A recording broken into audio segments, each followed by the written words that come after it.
congas, and then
okay, so let's look at the hands portion of this solo.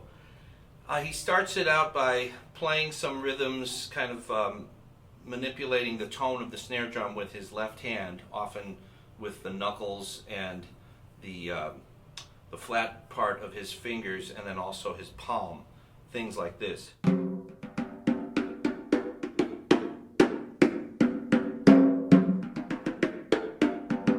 of course, you vary the pressure and you'll get a higher pitch the harder you press into the drum.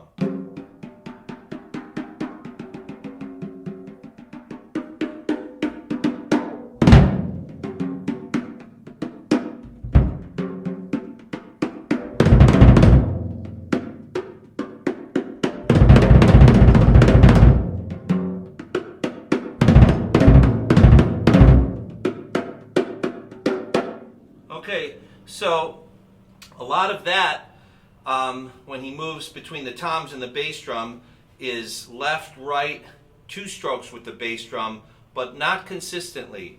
At that speed, he's moving pretty quickly when he plays these figures, and if you actually slow down the recording, and you can hear it, if you take it down on YouTube, you can do this. You could take it down to half speed or 3/4 speed. You can hear that not every single time he's playing the bass drum there's two strokes. So if we slow those phrases down, they kind of look like this.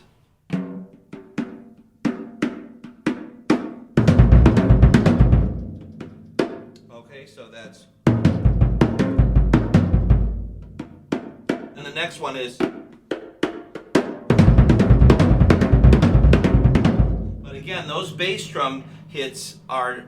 a couple of them are single stroke, a couple are double, kind of like this.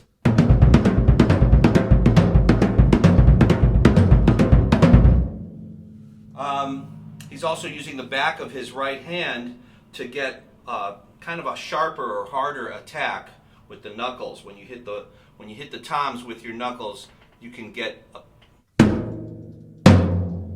much louder sound.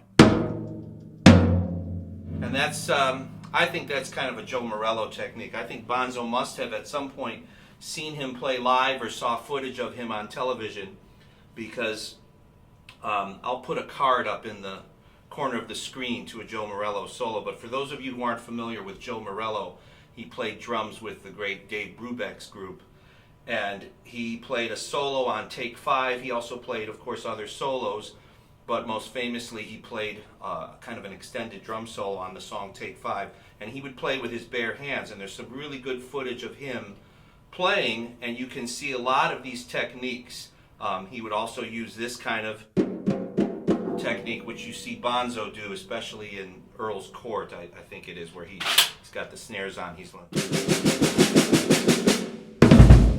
Okay, so I don't want to digress too much into going into the future with Earl's Court and all of that. In this solo, he kind of keeps things moving at a brisk pace when he's playing with his hands.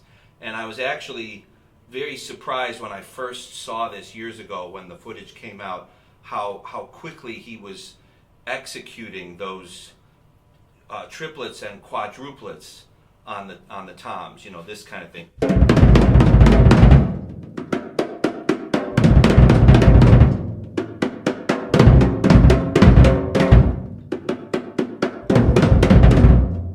He's doing things like that throughout that beginning of the solo.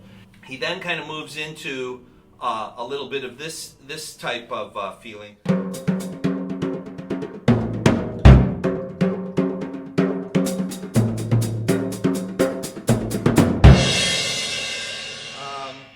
And then he plays a couple other phrases, sort of like.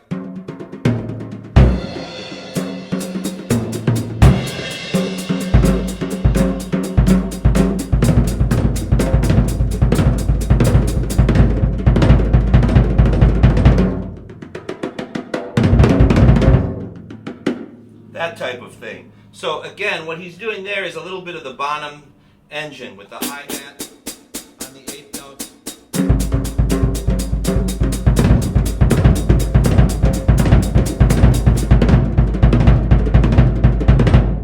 And that's simply turning into this.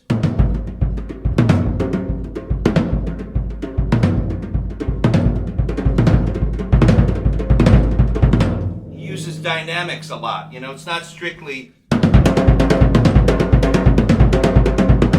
There's phrasing that's involved to give it kind of a nice tumbling effect. And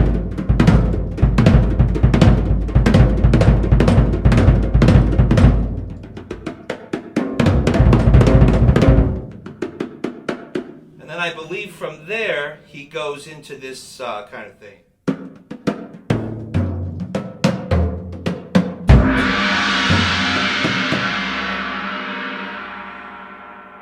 To hit it that hard.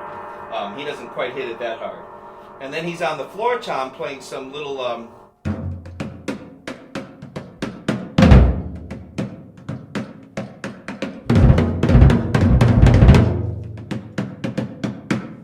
then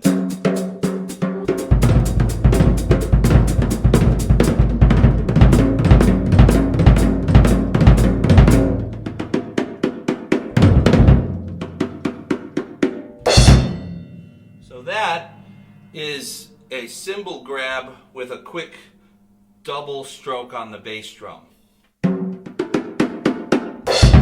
So from there he moves up onto the congas. I don't have congas.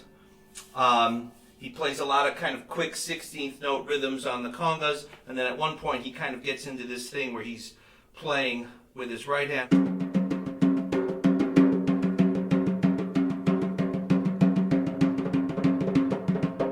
His left hand is kind of like knuckling on one of the congas, and he gets into the Bonham engine at that point. He's kind of playing this type of thing.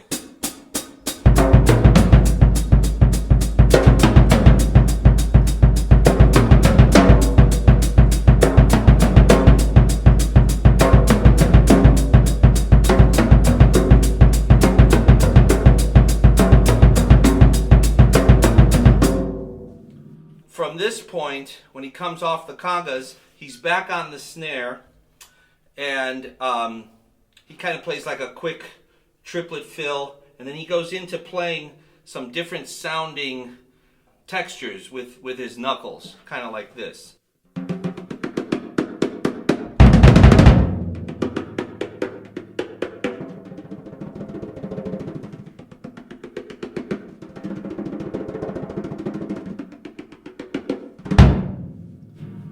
That's an approximation of what he plays there, but that's basically it. So let's look at that. He's playing with his knuckles and applying different pressure. You know, you can explore this whole thing yourself and kind of, you know, get a feel for the tonal variety that you can produce by doing this. You know, with muting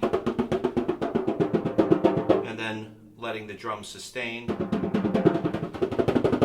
Keep your palms on the snare. You can even just mess around with your fingers, you know. But what he's doing at that point is he is going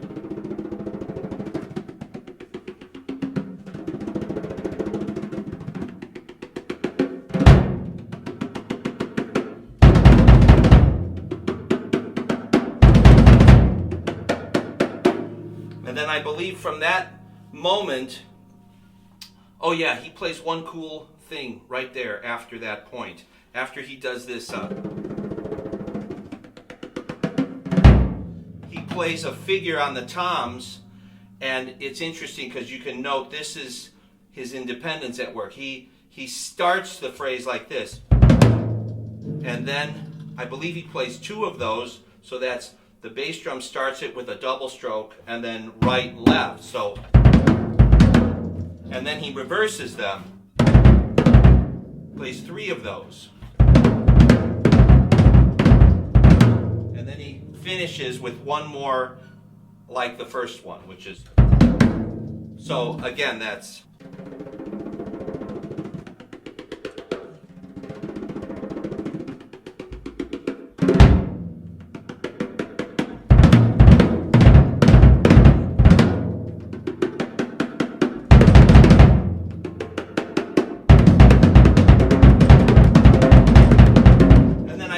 plays a couple crossovers and gets the big triplet bit started right after that. So after he plays this,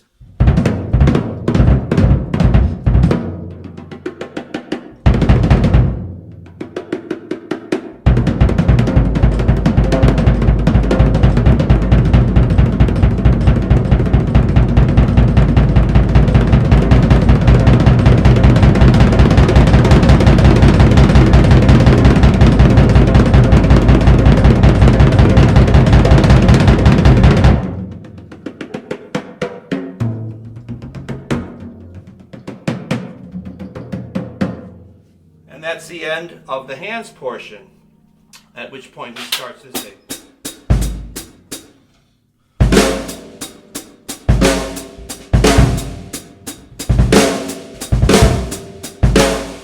And we'll get to that next time.